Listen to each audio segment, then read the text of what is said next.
Lijepi pozdrav, drage vinoljupke, dragi vinoljupci. Još samo malo smo na Pelješcu, a potom preko Zagreba putujemo u Slavoniju. Ernest Toljna se zainteresirao s nekim svojim razmišljanjima, pa smo htjeli još istražiti i kako su mu razmišljanja o poziciji Hrvatske kao vinske zemlje u svijetu. Da li možemo očekivati da Ernest Tolj postane u Dalmaciji ono što je Matošević u Istri, u prezentaciji, u nekim stvarima, ne pričamo o vinu, o načinu proizvodnje vina. Ajmo reći predstavnik koji će javnost znati. A ja mislim da je teško očekivati Matoševića u Dalmaciji ili nekoga kao Matoševića u Dalmaciji. Matošević je napravio vrhunski svjetski posao u Istri i vjerovatno zahvaljujući njegovoj upornosti naravno, ali vjerovatno i zahvaljujući kompletnoj klimi koja je u Istri bitno drukčije, regionalno orijentirana nego što je to u Dalmaciji. Da bi se u Dalmaciji dogodio jedan Matošević, da li će to biti Ernest ili neko drugi, to je nebitno, ali mislim da lokalna politika mora shvatiti da je budućnost Dalmacije između ostalog i u vinarstvu i onda možemo očekivati nekoga, vjerovatno mlađe generacije, koji će biti dalmatinski Matošević u budućnosti. Vina vani u odnosu na Hrvatsku. Da li imamo mi uopće šanse biti u rangu, da li smo već sada u rangu sa svjetskim vinima, da li možemo biti konkurencija vani? U rangu nismo, na tome treba strašno puno raditi, ali mi imamo potencijal za to, mi ćemo biti u rangu sa svjetskim vinima, mi ćemo sigurno u narednih 20 godina biti u rangu i sa najboljim bordojima i sa najboljim burgundijcima, bez sumnje nikakve. Dosta stvari se izvozi van. Kako uopće izvoz ide van, s obzirom da Hrvatska kao zemlja nije brendirana za vina vani? To je točno. Hrvatska nije brendirana kao vinska zemlja, vinska regija, kao dio starog svijeta.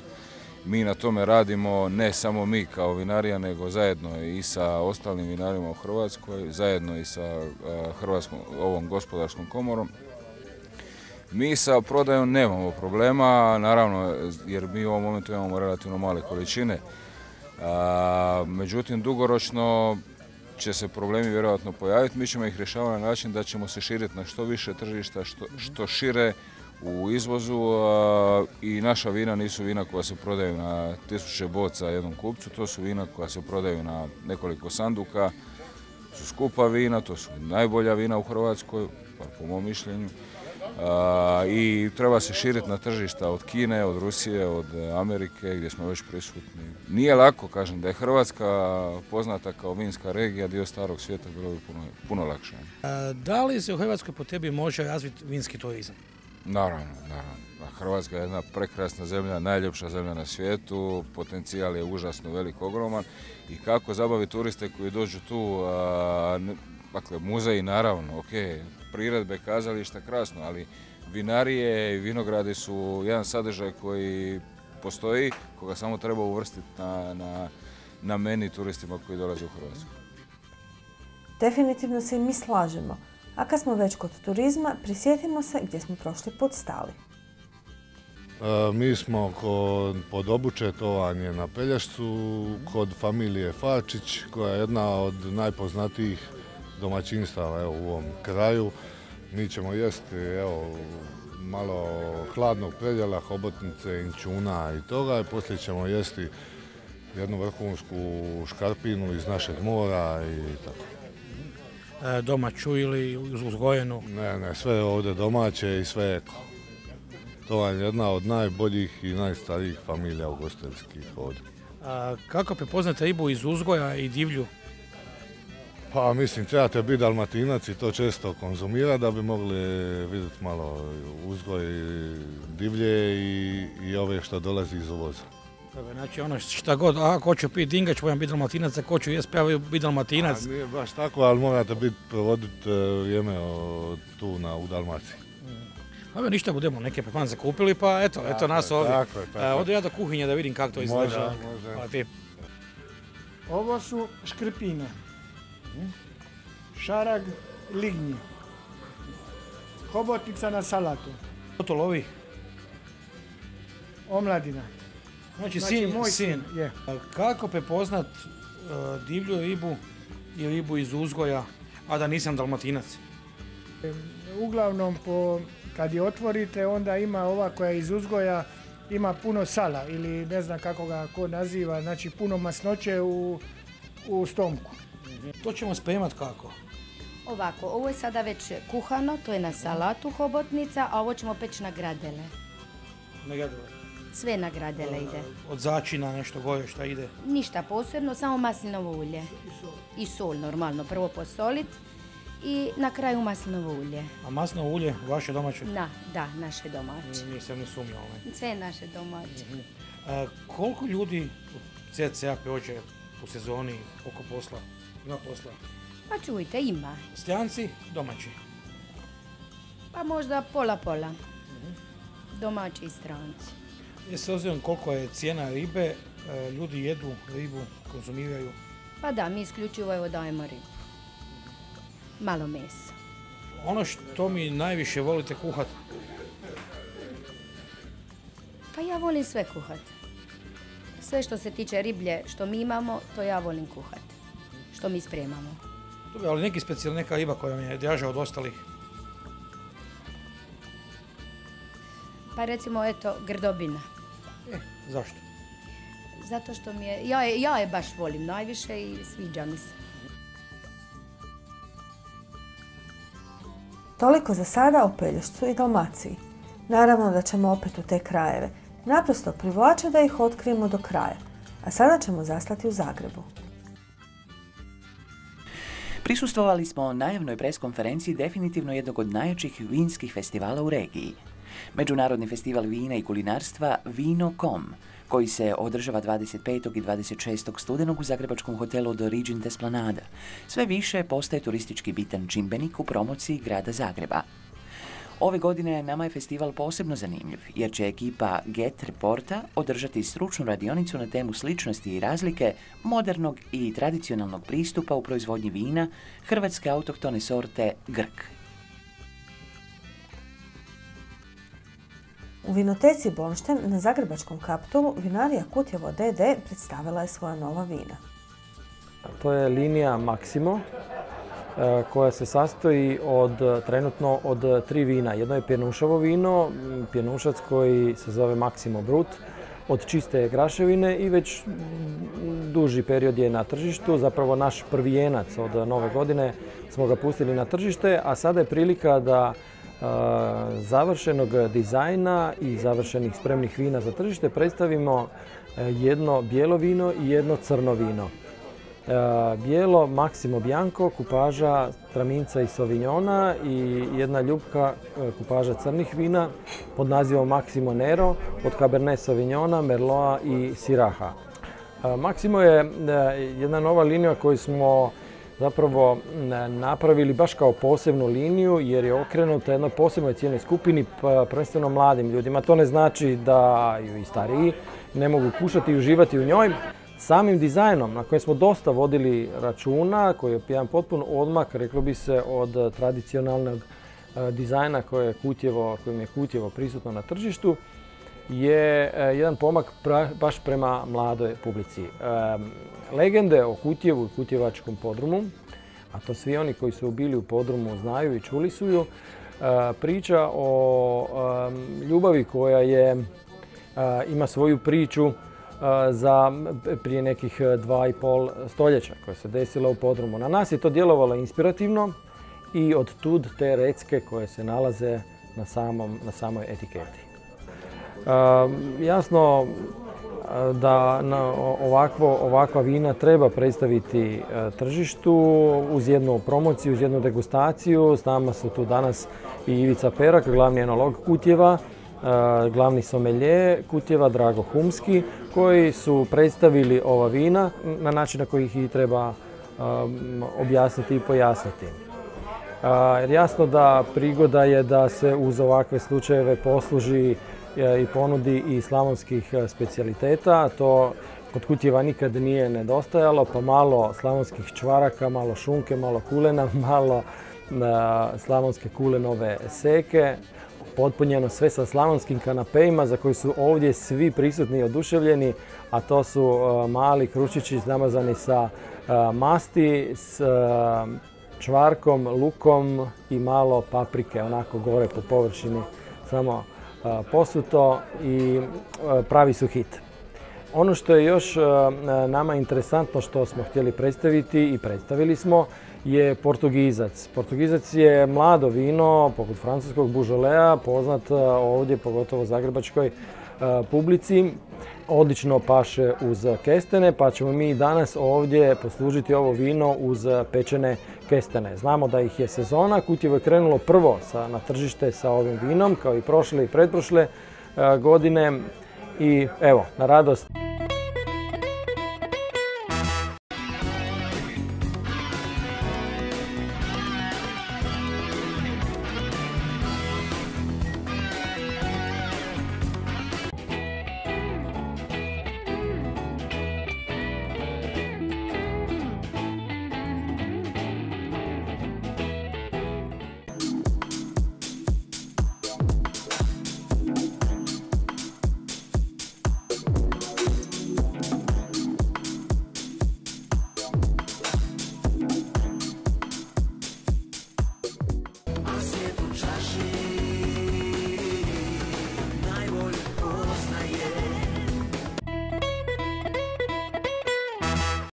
Gledajte Vinoteku. Napokon nešto lijepo i zanimljivo u vinima i u vinarstvu.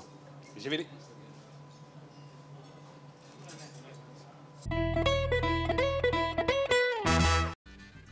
Put nas dalje vodi u srce Slavonije, u Kutjevo, u vinariju Tandara.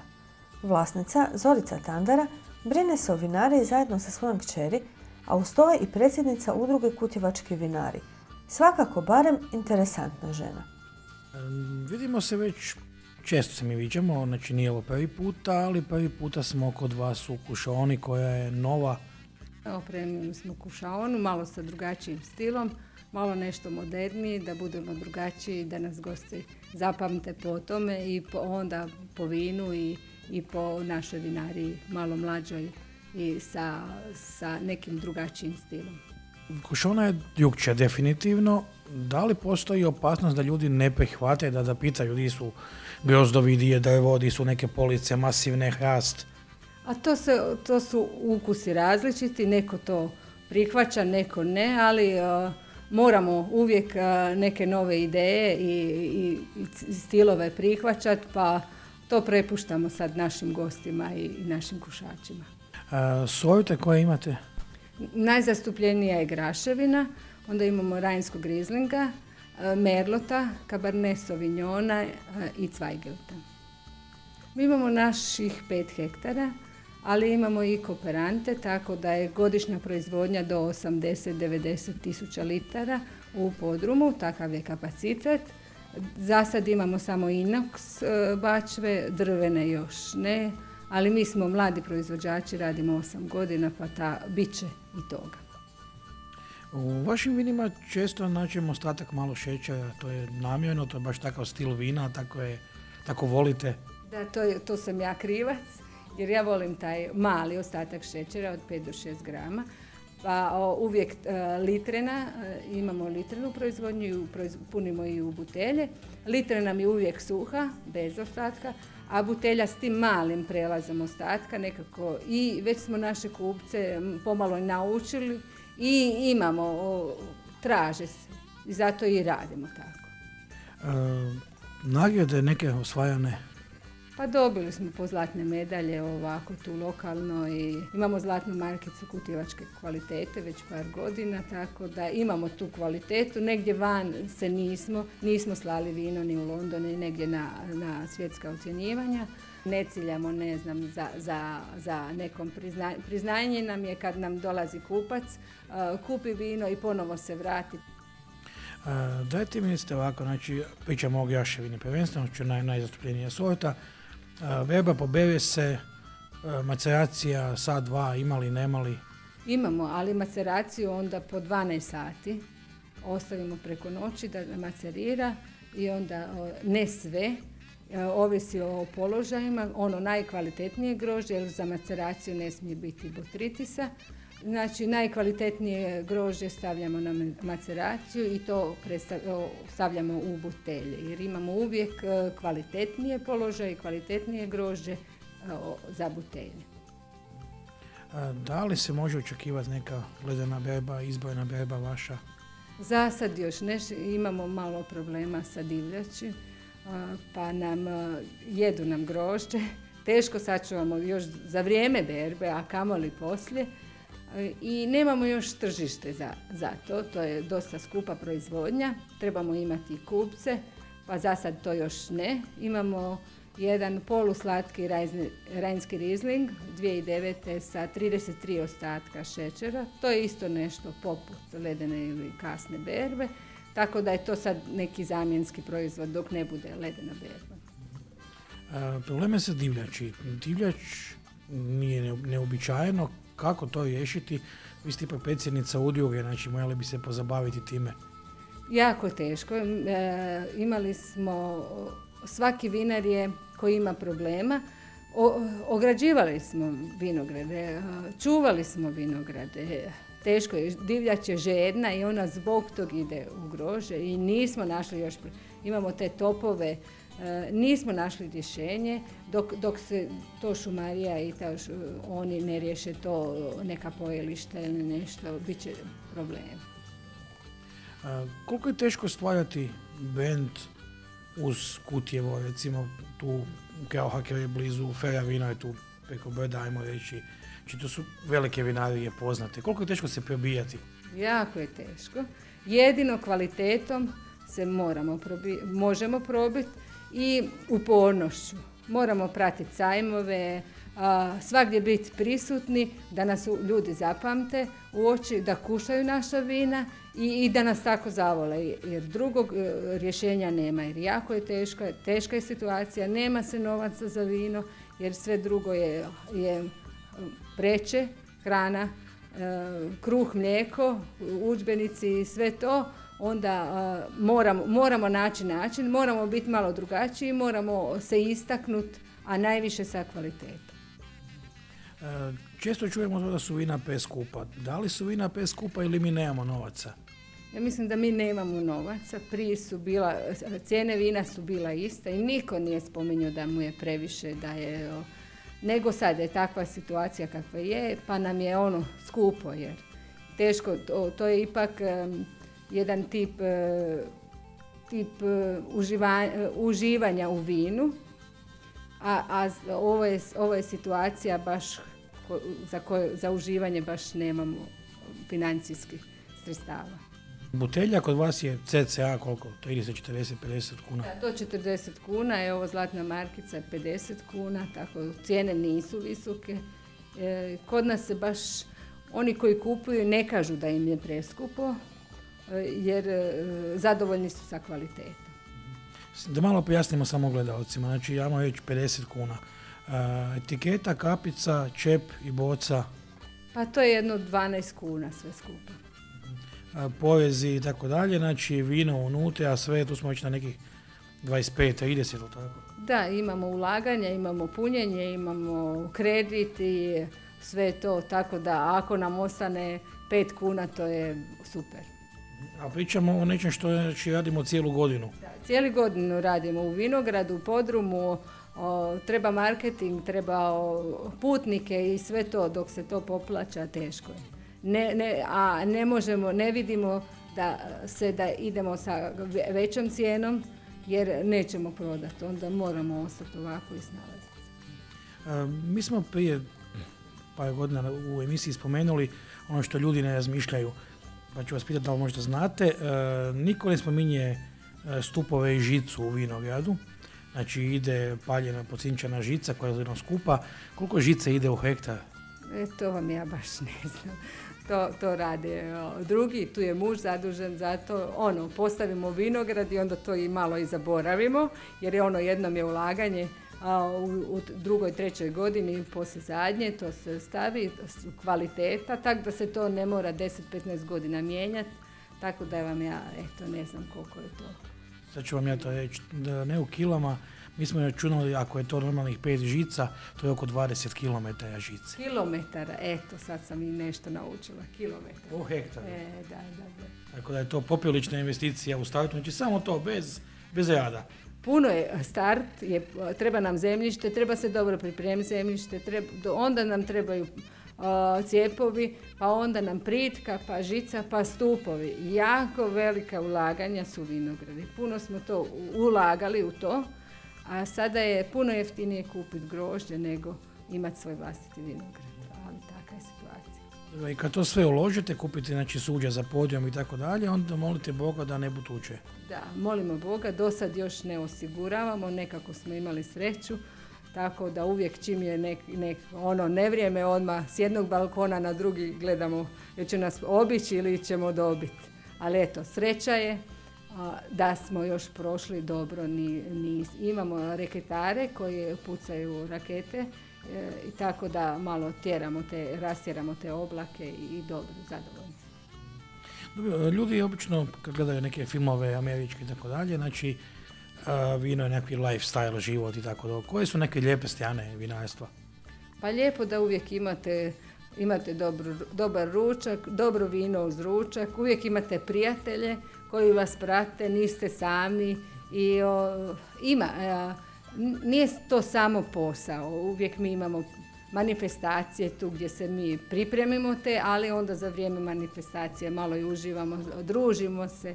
Vrijeme berbe kad se skupe prijatelji, rodbine, 80 do 100 ljudi, nije sve samo rad, treba malo i opuštanja, treba malo i živanja, a ovako uz vino je to sve ljepše i bolje. Dosta često čujem moje neke ljude koji nisu iz svijeta vina, i vinari su nekakve čudne biljke. Da li su vinari onako, moraju biti malo bojemski nastrojeni, malo ipak drukčiji? Pa možda nas vino takvih čini, ne znam, eto. Ovisi opet o osobi kako se prezentira i kakva je, ali mislim da vino nas puno ne mijenja. Jedino smo možda bolje raspoloženi i ne znam, veseliji i tako za šalu, ali samo u bolje, ne u lošije. Vino je, ajmo reći, svojevrsna umjetnost. Je, sigurno, jer svi imamo grožđe, znači sirovinu, a vina su od svakog vinara opet drugačija. Znači opet svako da sebe, jedan dio sebe u ta vino i to je po toj nijansi drugačije. Ovo je graševina 2009, ali tako? Da, to je graševina 2009, polusuha. I sad kad bi vi meni nju opisali malo bolje, kako bi to izgledalo?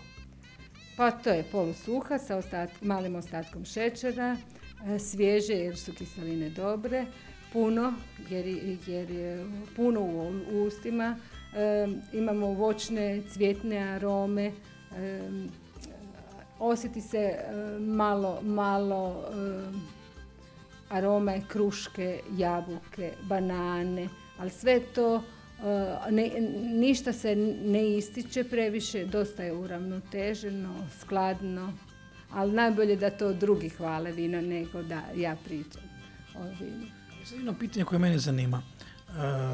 Kako se te arome, znači imamo graševinu koja je voćna, imamo graševinu koja više vuče neke livadne note, kako se to dođe do tih nota u vinu? Ovisi o položaju i ovisi koliko je panj opterećen, koliko da dođu te arome do izražaja. A sad to je stvar prirode. Nije u okolici, nije bitno sada da imamo nekog cvijeća blizu vinograda pa da to poprimi, to nije to, nego o zemlji, položaju i nadmorskoj visini i o opterećenju. Dobro, tu mi je onda jasno i ovo i livade i cvijeće ili banane. A to je teto. Od ozgor, od sunca, ne znamo ni mi. Jedno pitanje koje me na kraju zanima, onako jako bitno, lagano za vas, šta je za vas vino? Pa vino nam je život, nema nam druge. Bez vina nema nam života jer smo to smo odlučili da se bavimo s tim i to nam je život. Za ovu emisiju to je bilo sve. Sa Zoricom i Nikolinom Tandara družit ćemo se i sljedeći put. A do tada sva vaša pitanja, prijedloge i komentare šaljite nam na našu e-mail adresu ili nas potražite na Facebooku. Vidimo se ponovno za tjedan dana u isto vrijeme na istom mjestu.